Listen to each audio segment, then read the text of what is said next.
Hello, dear members of the Soul Stories family. Today we will bring you a romantic love story, so let's get started. Don't forget to subscribe to our channel so you don't miss any meaningful stories. Harper Lane stood before the towering iron gate of the Whitaker estate, chewing gum and dragging an old suitcase that looked like it had survived World War II. She glanced up at the three-story mansion with gleaming windows and muttered to herself, "If I break anything here, I'll probably have to sell a kidney to pay for it." But Harper wasn't the type to worry ahead. She lived by the motto, "Just wing it and deal with the mess later," which is exactly how she ended up here, about to work as a temporary housemaid for a rich lawyer she had never even met. The gate creaked open like something out of a horror movie, and Harper stepped inside, her wild red hair flying in the wind. She felt like a superhero marching into battle, minus the cape. The housekeeper, Mrs. Mildred, greeted her with a glare sharp enough to cut glass, as if Harper had dragged in a nest of rats with her. "You must be Harper Lane, right on time. But don't think that'll make the boss go easy on you," she said, her voice flat like she was reading an obituary. Harper smirked and shrugged. "I don't expect him to go easy. I just need him to pay me on time." Mrs. Mildred sniffed and led her down a marble-floored hallway, so shiny Harper feared she'd slip and faceplant. She avoided touching anything. Everything in the house looked more expensive than her combined student debt. "The boss is in his study. Take him his coffee. Black, no sugar, white porcelain cup. Don't mess it up," Mildred ordered, pointing at a silver tray on the kitchen counter. Harper nodded, but in her head she was thinking, black coffee, no sugar? This guy must feed off other people's misery. She carefully carried the tray and ascended the spiral staircase with the focus of an Olympic gymnast. But Harper being Harper, fate was never on her side.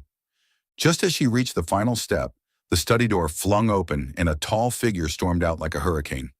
"Oh crap," Harper yelped, the tray tipping, and the expensive white cup poured its contents straight onto the stack of papers in the man's hands.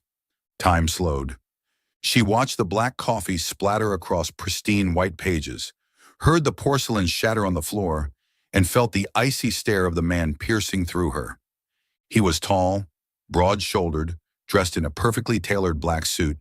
His slick-back dark hair revealed a high forehead and eyes colder than an Alaskan winter. This had to be Damon Whitaker, her boss, and she had just turned her first day into a full-blown disaster. "I'm sorry, oh my God, I didn't mean to," Harper stammered, dropping to her knees to pick up the broken pieces, trying not to look at the now ruined documents. "I'll pay for it." "Well, probably not, but I can mop the floor or do your laundry." Damon said nothing. He just stood there holding the soaked papers, his silence more terrifying than a lion's roar. Finally, his voice cut through the air, deep and cold as ice. "Who are you, and why did you just destroy several $1 million worth of documents?" Harper shot to her feet, hands on hips, completely forgetting her position. "Destroy? You came flying out like a race car. How was I supposed to dodge that? And what kind of documents are worth millions? Are they printed in gold?" Damon frowned, clearly not used to being talked back to. "You're the new maid? I told Mildred I didn't need another walking disaster." "Disaster?" Harper let out a laugh, even as her heart pounded with fear of being fired. "If I'm a disaster, you're a hazard zone. Who opens a door like they're fleeing a zombie apocalypse?" Damon stared at her, eyes practically burning holes through her.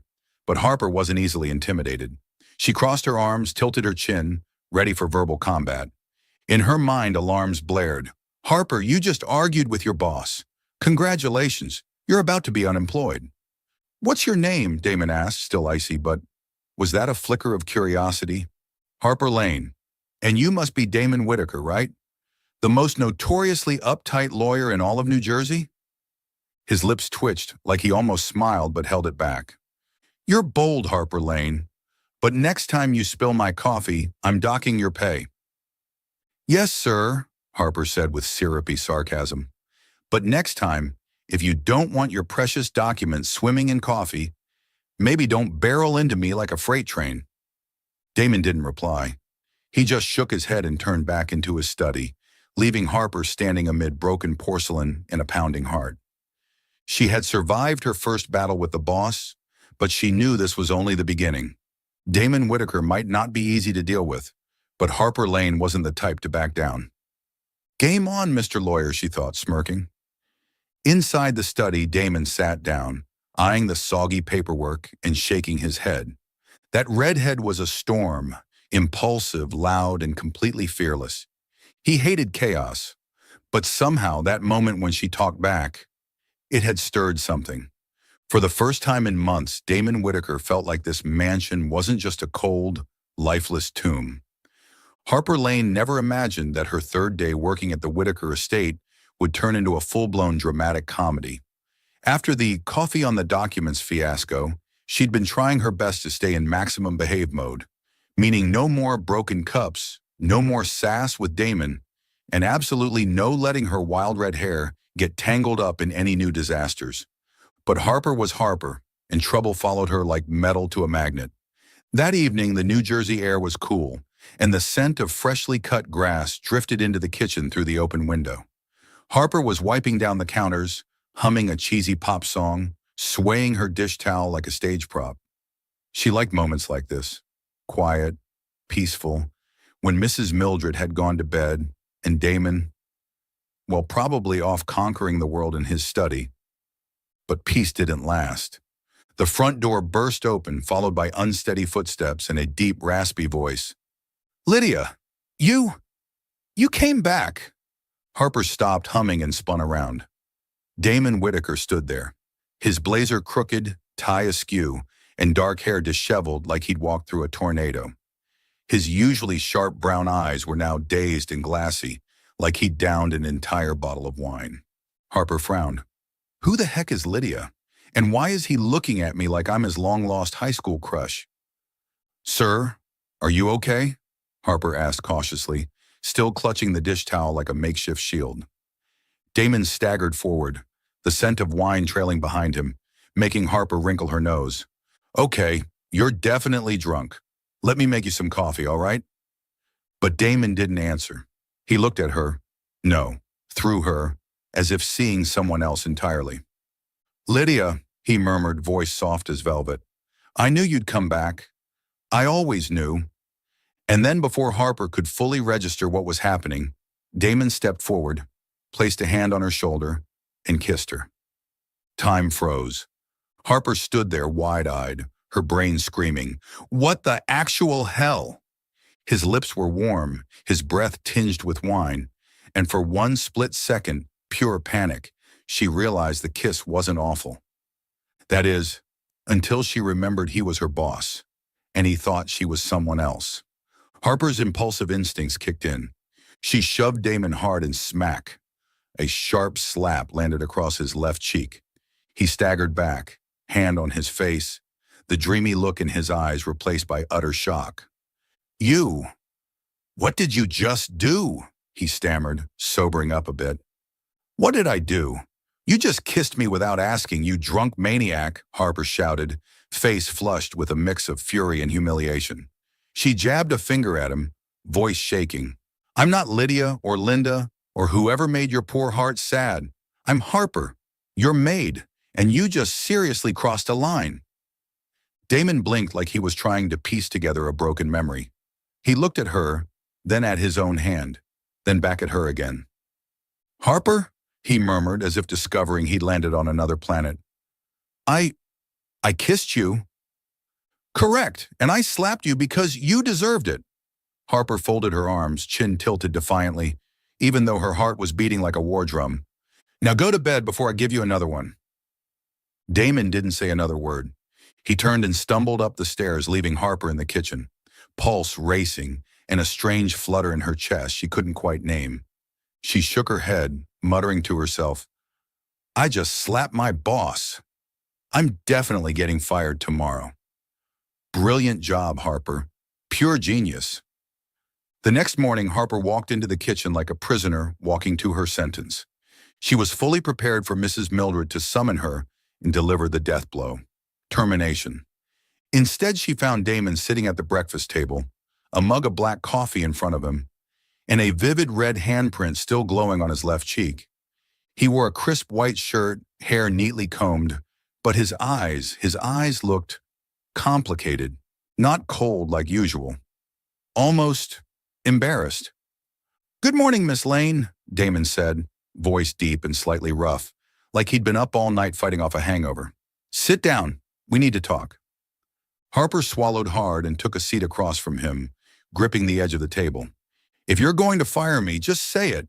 I'll pack in 5 minutes." Damon raised an eyebrow, a faint smirk brushing his lips, the first time she'd ever seen him smile, even if barely. "Fire you? Not planning on it. But we do need to clear the air about last night." Harper blushed but kept her guard up. "Clear the air. You kissed me. I slapped you. Crystal clear. And if you're expecting an apology for the slap, not happening." Damon took a sip of coffee, eyes locked on hers. "I don't want an apology. I apologize for my actions. I was drunk and mistook you for someone else. That wasn't my intention." Harper blinked, caught off guard by his sincerity. She had been bracing for a fight, but he was owning it? She cleared her throat, trying to hold her stern face. "Good. Then we're even. I'll forget it happened, and you should too. And for the love of all things decent, never call me Lydia again." Damon nodded, but his gaze lingered a bit too long. There was something in the way he looked at her that made Harper's neck feel warm. "You've got quite the slap, Harper Lane," he murmured, his voice low and almost teasing. "But I'm not sure I'll forget that moment so easily." Harper's mouth dropped open. Was he joking? Mr. Cold-Hearted Boss knew how to tease? She jumped to her feet, pointing at him. "Don't you dare flirt with me. I'm going to mop the floors. And next time, don't drink if you don't want to get slapped again." She spun on her heel, hiding the smile that threatened to escape. Damon Whitaker wasn't just a difficult lawyer. He was dangerous, in a way she had never been prepared for. And deep down she knew, last night's uninvited kiss had started a game. Neither of them was ready to quit. Meanwhile, Damon watched her walk away, his hand brushing his cheek. The sting was gone, but something else remained. Something strange. For the first time, this house didn't feel like just stone and silence. It felt alive. Harper Lane never imagined that a single slap would lead to the strangest contract of her life. After last night's uninvited kiss, she had braced herself for every possible scenario. Getting fired, getting sued, or worse, getting the kind of icy stares from Damon Whitaker that would make her quit on her own. But nope. This morning, when she walked into the study to clean, there he was, Damon sitting at his desk, pen in one hand, tapping the other against the surface, and with that look in his eyes. That look, like he was plotting world domination. "Miss Lane," he began, his voice calm and deep, far too composed, like a judge about to deliver a sentence. "We need to address what happened last night, professionally." Harper stopped dusting the bookshelf and turned to him, one hand on her hip. "Professionally? You kissed me. I slapped you. I'd say we're even. Or are you planning to sue me for assaulting my boss?" Damon raised an eyebrow, the faintest smirk brushing his lips, the kind that made Harper both confused and want to slap him again. "Sue you? No, I'm not that bored. But you did leave a handprint on my face. And I'm a lawyer. I don't like leaving debts unpaid, even if it's the debt of a slap." Harper blinked, unsure if she'd just heard him right. "Debt? Are you serious? I slapped you because you deserved it. If you want revenge, just fire me and stop playing games." Damon stood and walked toward her, tall and intimidating enough that Harper had to tilt her chin up to look at him. He stopped just a step away, close enough that she could smell his woody cologne, but not close enough for her to slap him again, even though she was tempted. "I'm not firing you," he said, his voice dropping to a near whisper. "But I'm proposing a deal. You owe me for the slap, and I want you to pay it back with a kiss." Harper's mouth fell open. Her dustcloth hit the floor with a soft thud. She stared at him like he'd just declared he was from another planet. "What? Are you insane? A kiss as repayment? What is this? Some kind of low-budget soap opera?" Damon crossed his arms, expression as calm as if he'd just proposed a real estate deal. "Not dramatic, very fair. You slapped me because I kissed you without asking. To balance things out, you'll give me a kiss. Brief, polite, and I'll consider us even. Otherwise, I might have to reconsider keeping you employed." Harper felt her face go red, equal parts fury and disbelief. She pointed a trembling finger at him. "You're blackmailing me? I'm not some girl you can buy off with money or scare with threats. You really think I'm just going to kiss you because of this stupid deal?" Damon tilted his head, that infuriating glint of amusement in his eyes. "So you'd rather be fired? I thought you needed this job, Harper Lane. Or are you planning to sell a kidney to pay off your student loans?" Harper bit her lip, cornered. She needed the money. She needed this job. And Damon clearly knew that. But kiss him? The idea made her shiver, and not entirely in a bad way, which was the most terrifying part.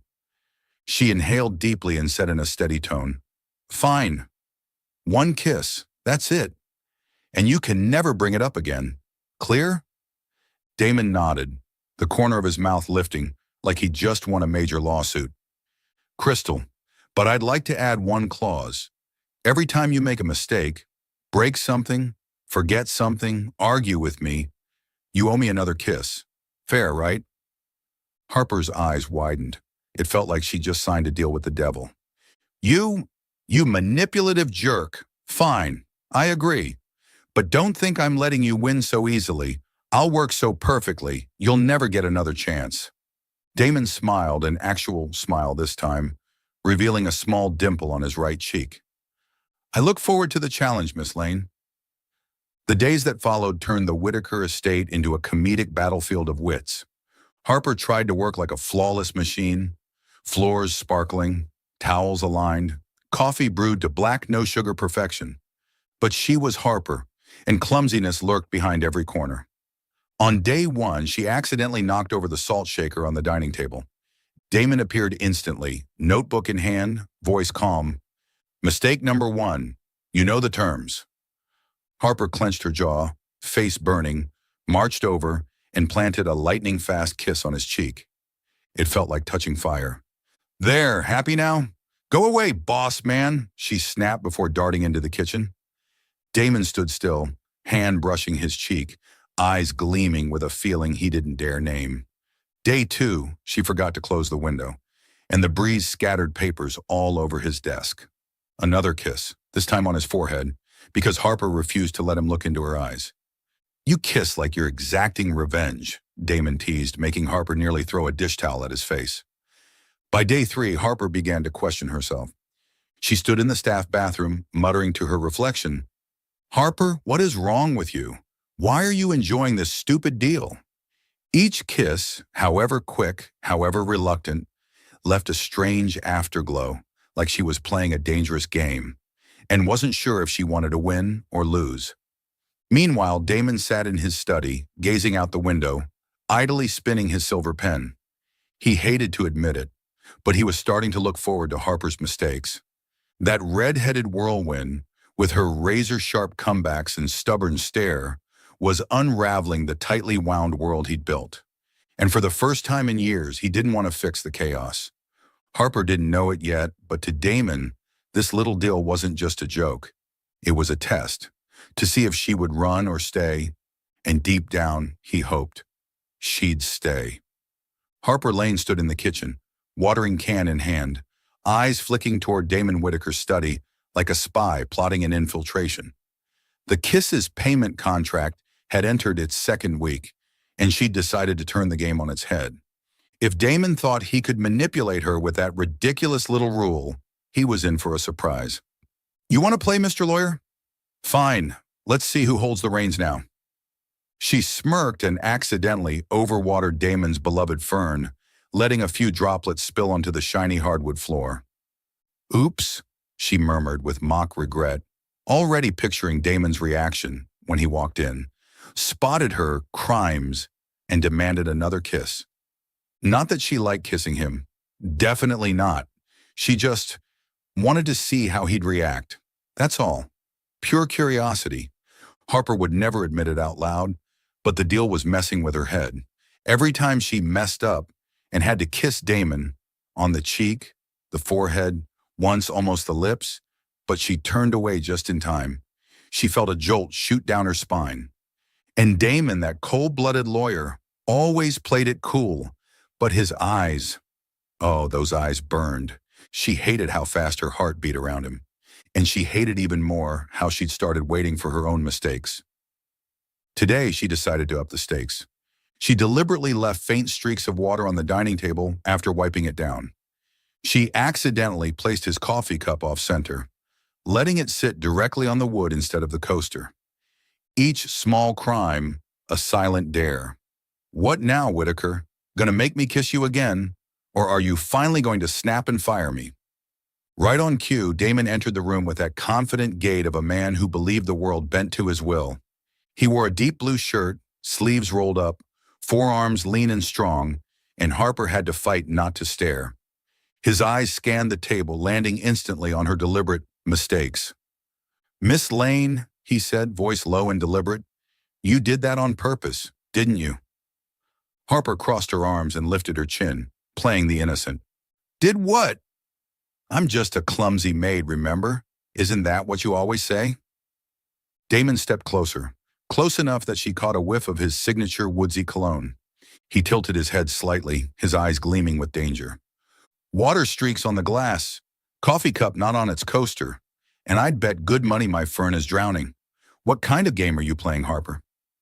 Harper swallowed hard, heart pounding, but she refused to back down. "Game? I'm just doing my job. If you want to settle accounts, go ahead. One kiss, right? Let's get it over with. Cheek or forehead?" Damon chuckled, a deep, warm sound that almost made her drop the watering can. He shook his head, took a seat, and drummed his fingers on the table. "You think I'm that predictable? All right then, you committed 3 offenses today, but I'm not collecting now. I'm accumulating." "Accumulating?" Harper's eyes widened. She felt like she just walked into a trap. "This isn't a bank. You can't just collect kisses like they're supermarket reward points." "I can," Damon replied, lips curling into a sly smile. "I'm saving them. When the time comes, you'll pay. And Harper, I'm very good at collecting debts." Harper's jaw dropped. This guy's a lunatic. Not only was he making her kiss him, now he wanted to store them up. She pointed at him, voice trembling with fury. "You manipulative snake. Fine, keep your stupid tally. But I swear, I'll work so perfectly from now on, you'll never get the chance to collect anything again." Damon just smiled, sipped his coffee, and never took his eyes off her. "I look forward to that, Miss Lane." In the days that followed, Harper and Damon's revenge game entered a whole new phase. Tense, ridiculous, and weirdly addictive. Harper made small, intentional mistakes, folding napkins the wrong way, putting a dash of sugar in his black coffee, even though he never used sugar, or forgetting to straighten the throw blankets in the sitting room. Every time she'd stand with arms crossed, waiting, and Damon, true to his word, didn't demand kisses immediately. He simply pulled out his infamous little notebook and with maddening calm noted, "Mistake number 7, mistake number 8. Harper wanted to scream, "What is he, running a kiss bank?" But what really drove her insane was how much she had started noticing him. The way his brow furrowed when he read, how he tapped his fingers when deep in thought, and how he always left a corner of his sandwich untouched because he hated crusts. She hated noticing those things, and she really hated how she couldn't stop. And each time she did pay, usually with a kiss on the cheek, the air between them shifted. It wasn't just a joke anymore. Something about it felt real. One evening, Harper was wiping down the living room windows when Damon walked in, infamous notebook in hand. "Miss Lane," he said in that low voice, "I believe it's time we settle part of your debt." Harper turned around, heart pounding. She wiped her hands on her apron and tried to look defiant. "Settle? Are you sure? Because my kisses pack a punch. Don't want another red cheek, do you?" Damon stepped closer than usual, eyes locked on hers. "I'll survive, but this time I want to change the rules. Not the cheek, not the forehead. You know what I want." Harper's face flushed, her skin hot like the room had turned into an oven. She backed up until she hit the glass. "You? You're crazy. I'm not kissing you on the lips. That wasn't part of the deal. Damon froze just a step away, and for the first time she saw hesitation in his eyes. He exhaled slowly and stepped back, slipping his hands into his pockets. You're right. It wasn't in the deal. But Harper, do you have any idea what you're doing to me? Harper blinked, caught off guard. Doing to you? I'm just doing my job and arguing with you. Damon shook his head, that faint, crooked smile returning, but this time tinged with something sadder. You make me laugh. You make me look forward to each day, and I hate it because I don't know how to handle not being in control. Harper froze, unsure what to say. Her heart pounded wildly, and for the first time she wondered, what exactly is this game we're playing, and why don't I want it to end? She cleared her throat and turned away. Go to bed, Mr. Lawyer. Tomorrow I'll mess up way worse. Give you an excuse. She didn't look back, only nodded, hiding the small smile tugging at her lips. She knew this game had gone far beyond a silly deal, and no matter how much she tried to deny it, she was falling into her own trap. Harper Lane never imagined she'd be standing in a torrential downpour on the outskirts of New Jersey, soaked to the bone, clutching a bag of dripping groceries like a defeated warrior. Rain streamed down her face as she looked up at the gray sky and muttered, Perfect, Harper. Not only are you working for a lunatic lawyer, but now you're starring in a low-budget tragedy. It had all started with a simple errand. Go to the store and pick up ingredients for dinner, per Mrs. Mildred's request. Harper had checked the weather forecast. Sunny, 75 degrees. Perfect. So she'd confidently left in a t-shirt, jeans, and her old sneakers, umbrella nowhere in sight. But New Jersey, in a spectacular act of betrayal, had transformed the peaceful afternoon into a downpour within 2 hours. By the time Harper exited the supermarket, it was raining buckets. Still, with her trademark stubbornness, she refused to call a cab. It's only a 15-minute walk. I can handle it, she'd told herself. Now she was paying the price.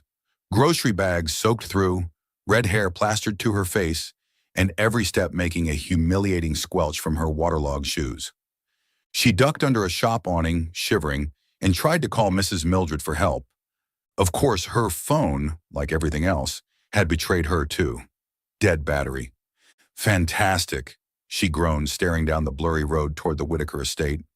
I'm going to catch pneumonia, and Damon's probably going to write it off as Harper Lane owes one kiss for wetting the floor. Just as she was imagining her dismissal for staining the rugs, a pair of headlights cut through the rain. A sleek black SUV pulled over beside her, and the door swung open. Out stepped Damon Whitaker, holding a large black umbrella, looking like he'd just walked out of a board meeting. He wore a long coat, his hair tousled by the wind, and his eyes, oh, those eyes, were stern and unreadable, making Harper unsure whether to bolt or stand still. Miss Lane, he called over the sound of the rain, his voice deep and steady. Are you planning to stand there until you turn into a fish? Harper crossed her arms, trying to act defiant, even as her teeth chattered. I'm fine. It's just rain. What are you doing here? Following me? Damon raised an eyebrow and stepped forward, holding the umbrella over her. Rainwater poured off the edges, but he didn't seem to notice. His expression was half annoyed, half exasperated. Following? I was driving home and saw you standing there like a drowned cat. Get in the car before you make me responsible for your hospital bill. Harper wanted to argue. She always wanted to argue. But the cold had worn down her fight. She shot him a glare, hugged the grocery bag tighter, and climbed into the passenger seat. Inside it was warm. The scent of leather and Damon's cologne mingled in the air, both comforting and confusing. He slid into the driver's seat and tossed her a towel from the back. Dry off. You're soaking my car. Yes, sir, Harper replied in mock obedience, but she couldn't help smirking when she caught the twitch of a smile on his lips as he shook his head. The drive home was quiet. Only the sound of rain on the windows and the hum of the engine filled the space. Harper stared out at the blurred city lights, trying to focus on the raindrops sliding down the glass. But her mind kept drifting back to Damon, the cold-hearted lawyer who once demanded kisses as punishment, now showing up like some grumpy knight in the rain. What kind of game is he playing, she wondered. but her heart whispered something she didn't want to hear. You don't want it to stop, do you? When they got back to the estate, Harper stumbled into the kitchen, still shivering. She set the grocery bag down and reached for the kettle, planning to make some tea when Damon appeared at the doorway, just as soaked as she was after giving her the umbrella. He slipped off his coat, revealing a white dress shirt soaked through and clinging to his chest, and Harper immediately turned away to avoid distractions. Go shower, he ordered, his voice leaving no room for debate. I don't want you getting sick. Mrs. Mildred would kill me if we lost staff. Harper smirked, ready with a snarky comeback, until she sneezed. Loud and totally unladylike. She clapped a hand over her mouth, face turning crimson, while Damon laughed, not his usual dry chuckle, a real warm laugh, deep and genuine, complete with a dimple on his right cheek. Harper froze. It was the first time she'd ever seen him laugh like that, and she was staring like an idiot. What's so funny? She snapped, flustered. You, Damon replied, still grinning as he stepped closer. You sneeze like a kitten, but try so hard to act tough. Don't you ever get tired, Harper Lane? Harper's mouth fell open. She had no idea how to respond. She was shaking, not just from the cold, but from the way he was looking at her now. His eyes weren't cold. They were warm, familiar, dangerous. She backed into the counter, mumbling, I'm going to shower. Stop standing there grinning like an idiot. But before she could escape, Damon leaned in and kissed her. This wasn't like the kiss in the hallway. It wasn't drunken or mistaken. It was slow, deliberate, and soft enough to make Harper's brain short-circuit. She stood frozen, her fingers gripping the edge of the counter, heart hammering. When he finally pulled away, his eyes stayed locked on hers, and there was a rare flicker of hesitation in them. That wasn't for a debt, he murmured, voice husky. That was because I wanted to. Harper blinked, still stunned. She wanted to scream, slap him, run away, but all she could do was stammer, You're insane! I'm going to shower! She bolted toward the bathroom, leaving Damon behind with a faint, unreadable smile. In the steamy silence of the bathroom, under the hot water, Harper covered her face and whispered, You're in trouble, Harper. You just let your boss kiss you. And worse, you liked it. She didn't know if their little revenge game had crossed the line. But one thing was certain. That kitchen kiss hadn't been a mistake. It was a confession from both of them. Meanwhile, Damon sat in his study, spinning his silver pen and staring out at the rain-soaked window. He had just broken his own rules, and for once, he didn't want to fix it. Harper Lane, with her red hair and ridiculous sneeze, was dismantling walls he'd spent years building. And deep down, he already knew. He wanted her to finish the job. Are you still following the story? Please leave your thoughts on the story in the comments below. All your comments are the motivation for us to create better. Harper Lane stood in the Whitaker Estate storage room, dustbrush in hand, but her mind was far from the musty boxes stacked around her. Last night's kiss in the kitchen, the real kiss from Damon, was still playing on a loop in her head, sweet and maddening like a song stuck on repeat. She muttered to herself, What is wrong with you, Harper? He's your boss, a cold, manipulative lawyer, and God, why does he have to be such a good kisser? She swept harder, as if she could brush away the tangled mess of feelings swirling inside her. Since that kiss, Harper had avoided Damon all morning. She'd made excuses to clean the least trafficked areas of the house. Basement, storage rooms, anywhere he wouldn't be. But every creak of a door or sound of footsteps made her jump, heart pounding, half expecting him to appear behind her and do something. Kiss her again. Fire her for not slapping him like before? She didn't know, and the not knowing was driving her insane. While dusting a high shelf, she accidentally knocked down an old box. It burst open, scattering documents, photographs, and a small silver ring that rolled across the floor. She knelt to pick it up, but her eyes caught on a photograph, one that made her freeze. It was Damon, younger with shorter hair, smiling wide, so wide she almost didn't recognize him, his arm around a beautiful blonde woman. They stood in front of a beach at sunset, glowing in the fading light. Harper frowned, unsettled by this version of Damon that radiated warmth instead of frost. She turned the photo over. In neat handwriting, it read, Damon and Lydia, summer 2020, forever. Harper swallowed hard, her chest tightening. Lydia. There it was again.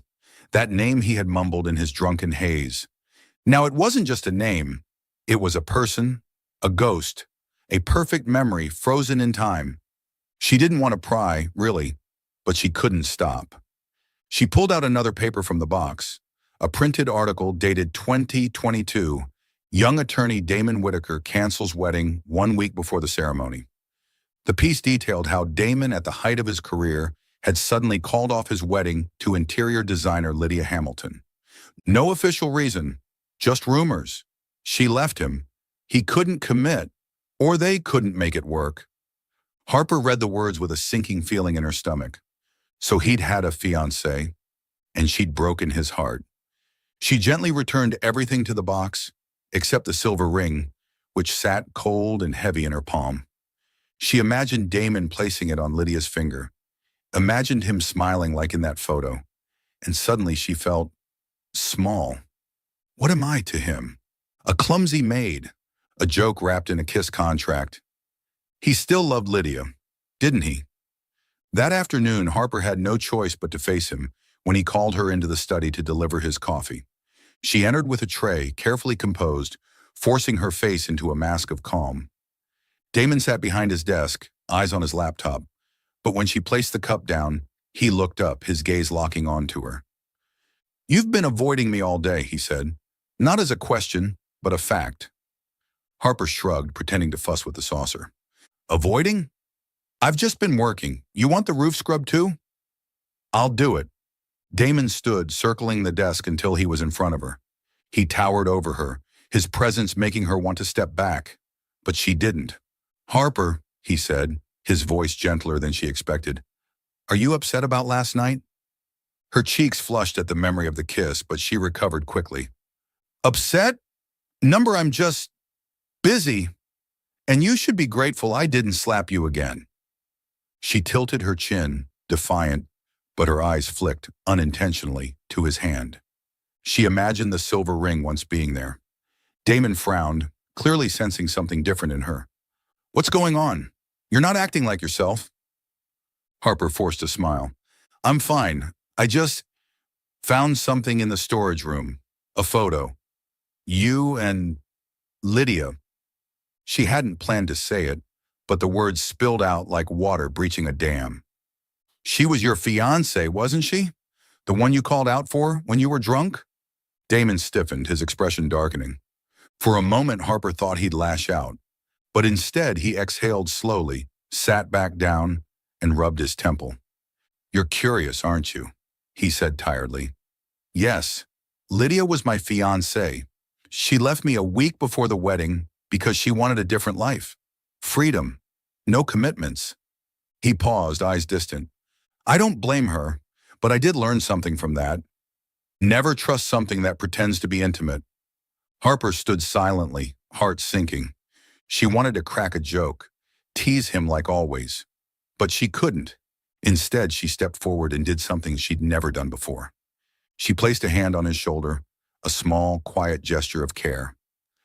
I'm not Lydia, she said, voice low but steady. I'm loud, clumsy, and definitely not graceful. But I'm real, Damon, and if you want me here, I'll stay. Damon looked up, his eyes softer than she'd ever seen them. He took her hand and gave a gentle tug, guiding her to sit across from him. Harper Lane, he said, voice hoarse, you're the most real person I've ever met, and that's why I can't stop thinking about you. Harper blinked, her face burning. She wanted to pull away, wanted to run, but she didn't. Instead, she offered him a shy, awkward smile. Well, good, because I'm not planning to let you forget me, Mr. Lawyer. From that day forward, Harper began caring for Damon in quieter, more thoughtful ways. She made his eggs with crispy edges, just how he liked them. She folded his newspaper neatly and placed it beside his coffee, though she still pretended to grumble. And Damon, though never one for words, began leaving subtle signs in return. A quiet, thank you, a lingering glance, a brush of fingers when she handed him a glass of water. But in Harper's heart, one question still lingered like a shadow. Has he really forgotten Lydia? Or was she just a stand-in, a distraction from a wound that never truly healed? She didn't have the answer, but she chose to stay, not because of the deal, but because she wanted to see him smile. Not like in the old photo, but because of her. Harper Lane stood in the kitchen, knife in hand, trying to chop carrots into neat slices, but each cut landed harder than it needed to, as if she were venting her frustrations on the innocent vegetables. The past few days had thrown her and Damon Whitaker into a dangerous rhythm. Not quite romantic, but definitely no longer just boss and maid. The lingering touches, long stares, and those so-called debt repayment kisses had her heart in a constant state of chaos. Breathe, Harper, she told herself. He's your boss. You're the clumsy, red-headed maid. Nothing more. She hummed a cheesy pop song to drown out her swirling thoughts when the doorbell rang. Harper frowned, glancing at the clock. Who's here at this hour? She muttered. Mrs. Mildred was out shopping, and Damon was in his study, which meant Harper had to answer. Drying her hands on her apron, she made her way to the front door, fully expecting a delivery guy or a nosy neighbor. What she found instead stopped her cold. A woman stood on the porch, so beautiful Harper momentarily forgot how to blink. Tall, with glossy blonde hair, a fitted emerald dress, and heels that sparkled like they'd stepped off a runway. Her blue eyes scanned Harper from head to toe, accompanied by a cool, poised smile. Hi, she said sweetly, her voice polished but icy. I'm looking for Damon Whitaker. Is he home? Harper felt like someone had just thrown a bucket of cold water over her. There was something disturbingly familiar about this woman. And then, like a bolt of lightning, Lydia Hamilton, Damon's ex-fiancée. The woman from the photo in the storage room. Harper's heart clenched, but she straightened her spine, raising her chin. He's busy. And you are? The woman's smile widened, slightly smug. I'm Lydia Hamilton, an old friend of Damon's. I need to speak with him. It's personal. Harper crossed her arms, trying to hide the heat rising in her chest. Friend? Pretty sure ex-fiancé is more accurate. But sorry, he's unavailable. Leave a message and I'll pass it along. Lydia blinked, clearly not used to being brushed off. You're the maid, right? No need to be so defensive. I just want to talk. To apologize and maybe see if we can start over. It felt like a punch to the gut. Start over? This woman, who had left Damon before their wedding, was back, all glossy smiles and soft apologies, hoping to take him back. Harper wanted to slam the door. Instead, she forced a tight smile. I'll let him know. Now, if you'll excuse me, I have work to do. Lydia handed her a shiny business card. Thanks. Tell him to call me, soon. She turned and walked away, leaving Harper gripping the card like she wanted to crush it into dust. That evening, Harper could barely hold herself together. She stood in the living room pretending to fold napkins, but her hands trembled. Every time she thought of Lydia's perfect smile, her stomach twisted. When Damon walked in and shrugged off his coat, his eyes searched for her immediately. Harper, he said gently, you okay? You look like you're about to tear those napkins in half. Harper turned to him, keeping her voice cool but sharp. Okay, I'm great. Oh, by the way, someone came by today, Lydia Hamilton. She threw the business card onto the table. She said to call her, wants to, and I quote, start over. She turned away, her voice trembling. If you want to go back to her, go ahead. I don't care. Damon picked up the card, his expression darkening. Lydia, he muttered, voice flat. He stepped toward Harper and caught her wrist before she could storm off. Harper, stop! His tone was firm, not angry. You think I want her back? You're wrong. I turned her down last week when she called. I don't want her. I don't need her. Harper blinked, a tear slipping down her cheek before she could stop it. Then why did she come? Why does she think you'll forgive her? You still have her picture, Damon. I saw it. Damon pulled her close, brushing the tear away with his thumb. That picture is the past. I kept it to remind myself not to make the same mistakes again. Harper, don't you get it? You're the one I want. And then, before she could answer, he kissed her. Not a debt kiss, not a tease. A deep, intense kiss that left her breathless, her fingers curling into his shirt as her heart threatened to burst. When they broke apart, he rested his forehead against hers. Don't go, he whispered. Stay with me, Harper. She didn't answer, just nodded, tears mixing with a quiet smile. That night in Damon's bedroom, wrapped in his arms and quiet promises, Harper felt like the world had narrowed down to just the two of them. She forgot about Lydia, forgot about the deal, forgot about the fear. There was only Damon, and her, and the feeling that she had finally found where she belonged. The next morning, Harper woke with a ridiculous smile on her face. She peeked at Damon, still asleep, hair messy, his expression softer than she'd ever seen it. Slipping out of bed, she decided to make breakfast. I may not be the perfect woman, but I can make a damn good piece of toast, she thought, skipping down to the kitchen. She prepared a tray, Earl Grey tea, his favorite, and carefully made her way upstairs to his study. But as she neared the door, she froze. Through the slight crack, she saw Lydia. She was hugging Damon, arms around his neck, head resting on his chest. And Damon, he wasn't pushing her away. Harper's heart shattered. The tray crashed to the floor, shattering porcelain and scattering tea. Damon spun around. Harper, he called, shoving Lydia off him. But she was already running. Harper, wait! He chased after her, but she was faster. She burst out the front door, tears blurring her vision. I'm such an idiot. He still loves her. This was all a game.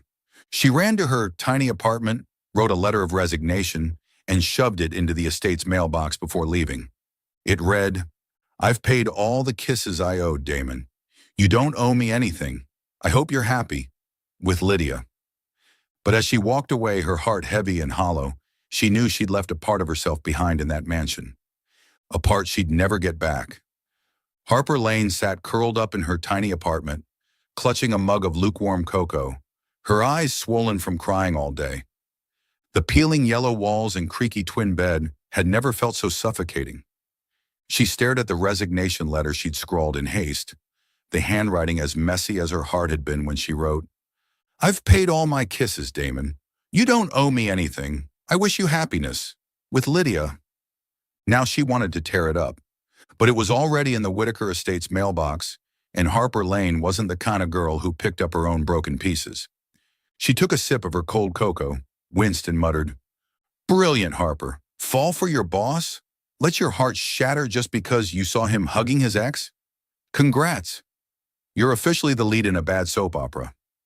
The image of Damon and Lydia in the study, her arms around his neck, her head on his chest, was burned into her memory like a fresh wound.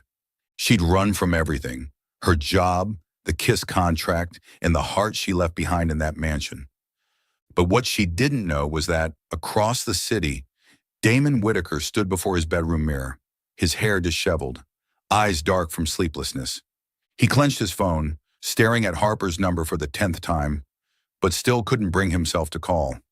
She thinks I chose Lydia, he muttered. That stubborn redhead.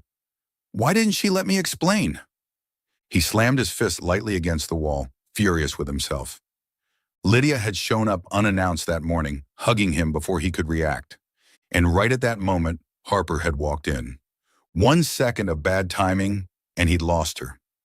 That night, it rained in New Jersey. Not the dramatic storm from the night he'd held an umbrella over her. Just a gentle drizzle, enough to soak a shirt and drag down the soul. Harper was sprawled across her bed, trying to laugh at a late-night sitcom, when a knock echoed through the apartment. She frowned, groaning, If that's the landlady asking for rent, I swear I'll fake my death. Dragging herself to the door, she opened it, and almost collapsed from shock. Damon Whitaker stood there, rain dripping from his dark hair, his white shirt soaked and clinging to him like something straight out of a romance novel gone wrong. In his hand, the infamous little notebook, the Kiss debt ledger. Harper crossed her arms, forcing herself to stay calm even though her heart was pounding. What are you doing here? Wrong address, Mr. Lawyer? Damon didn't smile, didn't throw a witty retort. He stepped closer until the scent of his cologne mingled with the rain in the air. Harper, he rasped, you're wrong. About Lydia? About me? About everything. Harper tilted her chin up, tears threatening to spill again. Wrong? I saw her hugging you, Damon. Don't tell me it was a misunderstanding. I'm not that naive. If you want her, go. I quit. We're done. Damon shook his head and held up the notebook like it was Exhibit A. You think I want Lydia? She came to apologize. I said no. I pushed her away the moment you walked in, but you ran off before I could say a word. He opened the book, showing her the neatly written list. You've paid all your debts, 17 kisses. But the truth is, I don't want you to stop.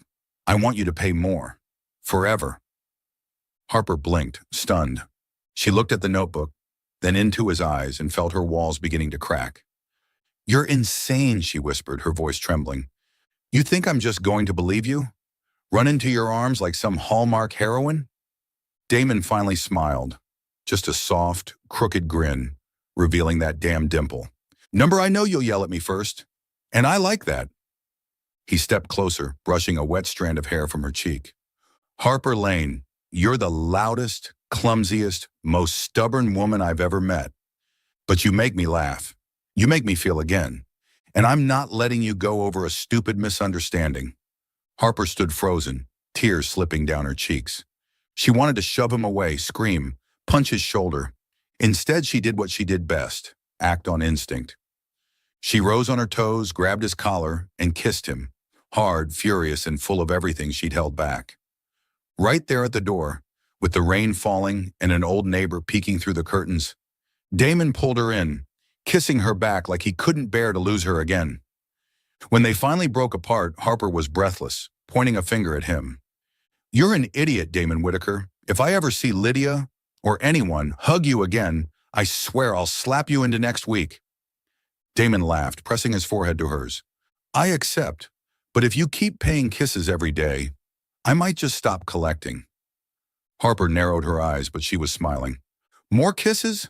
Fine, but you're going to have to earn them, Mr. Lawyer.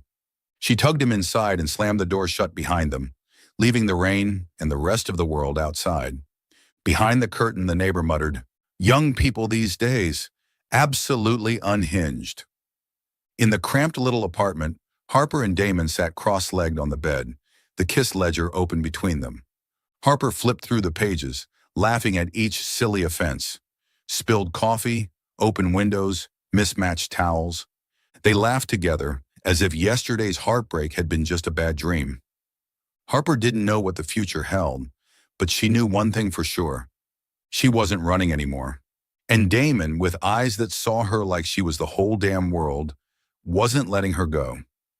Harper Lane stood in front of the mirror in the Whitaker mansion's bedroom, running her fingers through her frizzy red hair and muttering to her reflection, You're fine, Harper.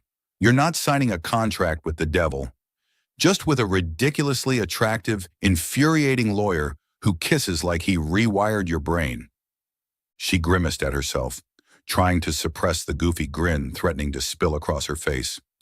After that rainy night outside her apartment, after that kiss in front of the nosy neighbor, everything between her and Damon had changed. The kiss debt contract was dead. There was no more boss and maid, only Harper and Damon, two stubborn people trying to share a roof without killing or kissing each other every 5 minutes. That morning, Damon had summoned her to the study with a face so serious she'd almost fled. We need an official meeting, he'd declared. She had rolled her eyes. Official? What, are you docking my pay for breaking the 10th coffee cup? He only smiled, that devilish, dimpled grin that made her want to kiss him and punch him at the same time, and told her to bring her cooperative spirit. Now she was dressed in clean jeans and a t-shirt, staring herself down in the mirror like she was going into a courtroom. Whatever he's planning, you're not letting him win easily. She stepped into the study where Damon sat behind his desk in a crisp white shirt, holding what looked suspiciously like a legal document. Afternoon sunlight streamed in, glinting off his dark hair, and Harper had to force herself not to stare. Have a seat, Miss Lane, he said in that deep professional tone, though the sparkle in his eyes gave him away. Harper folded her arms and dropped into the chair across from him, chin lifted. Call me Harper. And what's this? Don't tell me you're making me sign a lifelong housemaid contract because I will flip this table. Damon chuckled and slid the paper across to her. Not a maid contract. I'm offering a new position, full-time partner in crime, also known as legal wife. He paused, looking straight into her eyes. What do you say, Harper? Sign this contract, and we'll officially be legal enemies forever. Harper's jaw dropped. Her hands shook slightly as she picked up the paper. It wasn't a real legal document. It was a handwritten page titled Long-Term Cohabitation Agreement between Damon Whitaker and Harper Lane. It included such terms as Clause 1, Harper must sass Damon at least 3 times a day. Clause 2, Damon has the right to kiss Harper anytime he wants, unless he wants to get slapped. Clause 3, all arguments must be resolved with a kiss. At the bottom, Damon had already signed with a note, awaiting your signature, read. Harper laughed, her eyes shimmering. She shook her head, looking at him with a mix of affection and exasperation. You're insane, Damon Whitaker. A legal wife? You think I'll sign this just because you wrote it in expensive ink? You better be on one knee first. Before she could blink, Damon stood, rounded the desk, and dropped to one knee faster than she could process. From his pocket, he pulled out a small velvet box and opened it to reveal a simple, shining silver ring. Harper Lane, he said, voice husky, I won't promise you the world, because I know you'd argue the world's not big enough. But I promise to make you laugh every day, to survive every slap you throw, and to love you for the rest of my life. Will you marry me? Harper blinked as tears spilled down her cheeks, though her tone remained playfully defiant. You sneaky bastard, using a ring to bribe me? She grabbed the pen from his hand, scribbled in her own addition to the contract. Clause 4, Damon must make Sunday breakfast every week and is not allowed to complain if Harper spills the coffee. She signed her name with a dramatic flourish, tossed the pen aside, and yanked him to his feet. Now kiss me, future husband, before I change my mind. Damon didn't wait. He pulled her close and kissed her, slow, deep, and filled with all the affection and laughter that defined them. Harper wrapped her arms around his neck, giggling mid-kiss. Because this was them. Loving, fighting, teasing, and kissing like the world was theirs. In the weeks that followed, Harper and Damon officially moved in together at the Whitaker estate. No longer boss and maid, but partners. Legal and emotional. Harper still spilled coffee, often on purpose now, and Damon still pretended to keep tally in that old kiss ledger. They bickered constantly about lights left on, socks on the floor, and who ate the last cookie. But every fight ended the same way, with a kiss per contract terms. One night, curled up on the couch, Harper resting her head on his shoulder, she whispered, You know, I never thought I'd fall for a stiff lawyer, but you make me laugh, and that's why I stayed. Damon kissed her forehead and smiled. And you make me feel alive, Harper. Every single day. He pulled out the notebook and pretended to write. Mistake number 18. Harper Lane made me love her too much. Penalty, 1 immediate kiss. Harper rolled her eyes but kissed him anyway. Consider it paid early, Mr. Lawyer. Don't push your luck. Outside, New Jersey was calm, and inside the Whitaker estate, 2 former adversaries were building something real, 1 kiss at a time. Harper knew now. This contract wasn't a joke. It was a promise. And she'd sign it again every day, as long as Damon was the one beside her. Harper Lane stood before the mirror in the cozy guest room next to the Whitaker estate's garden, smoothing down the simple yet elegant white wedding dress she'd picked. It wasn't frilly or flashy, just a delicate layer of tulle with subtle lace trim, but it made her look like she'd stepped out of a dream. A dream belonging to a clumsy, smart-mouthed girl who still couldn't believe she was marrying a lawyer. She looked at her reflection, soft waves of red hair, eyes wide with nerves, and whispered, You've got this, Harper. You're not about to face the devil in court. Just a ridiculously handsome lawyer who kisses too well for your own sanity. She let out a laugh, but her heart thudded like it was trying to leap out of her chest. Today was her wedding day, to Damon Whitaker. A small ceremony, just a few close friends, Mrs. Mildred still eyeing Harper like she might shatter the entire world, and a sun-drenched backyard in New Jersey. Harper had never wanted a grand affair, just Damon, a ring, and a promise they'd keep loving and bickering in their own ridiculous way. Damon, ever the meticulous lawyer, had agreed with zero resistance. "You want a garden wedding? Fine, but I'm not letting you destroy the cake," he'd teased.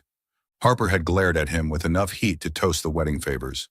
Taking a deep breath, Harper clutched her white carnation bouquet and stepped out. The garden was decorated simply, white ribbons tied to tree branches, a rustic table of sweets and wine, and a flower-strewn path leading to where Damon stood. Black suit, neatly styled hair, that signature dimpled smile.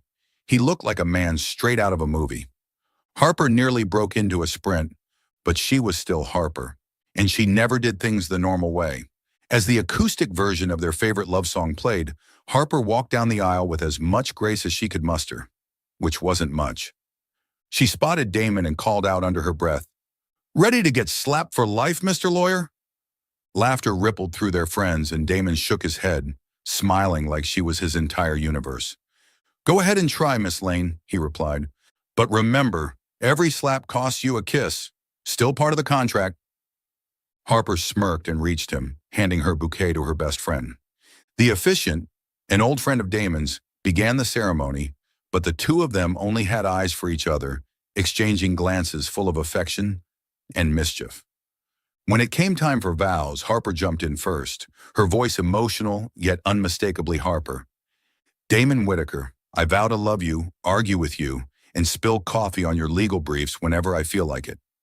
I vow to make you laugh daily, whether by annoying you or kissing you when you least expect it. And if Lydia or anyone else ever hugs you again, I swear I'll slap you, and then kiss you to make up for it." Her voice cracked as she smiled through tears. "I love you, you ridiculous man." Damon laughed softly, gripping her hands tighter. "Harper Lane, I vow to survive every slap, every shattered cup, and every argument I'll inevitably lose. I vow to make you breakfast every Sunday, even if you manage to burn the kitchen down. And I vow to love you, not because you paid off your kiss debt, but because you're the only person who's ever made me want to live honestly." He leaned in and whispered just for her, "I love you, Red." Their friends erupted in applause. Mrs. Mildred dabbed her eyes, while muttering something about Harper needing to learn to mop properly, and the officiant grinned. "By the power vested in me, I now pronounce you husband and wife. Now kiss her quick before she changes her mind and slaps you." Damon pulled Harper close and kissed her, slow, deep, and filled with the kind of love only two stubborn souls could create. Harper wrapped her arms around his neck, and when they broke apart, she whispered, "That was a prepaid kiss, Mr. Husband. Don't even think about asking for another yet." The rest of the reception was full of awkward dancing. Harper nearly knocked over the cake. Jokes about kiss contracts and secret glances between bride and groom that said, "I can't believe you're mine." At sunset, they sat side by side on a wooden bench, holding hands as string lights glowed above the garden. "You know," Harper murmured, head on his shoulder, "I used to think love had to be quiet, soft, like a movie. But with you, it's loud, chaotic, and better than any film I've ever seen." Damon kissed her hair and smiled. "Love isn't always gentle, Harper. But if it makes you laugh every day, it's worth keeping forever." Harper grinned, raised her hand to fake a slap, but instead tugged him in for another kiss. "That's the softest slap you'll ever get, lawyer. You better treasure it." They laughed, held each other tighter, and in that moment, the Whitaker estate wasn't just a house full of rules, broken cups, and kiss tallies. It was home, where two ridiculous, reckless, and completely in love souls would keep arguing, kissing, and loving forever. Love isn't always soft.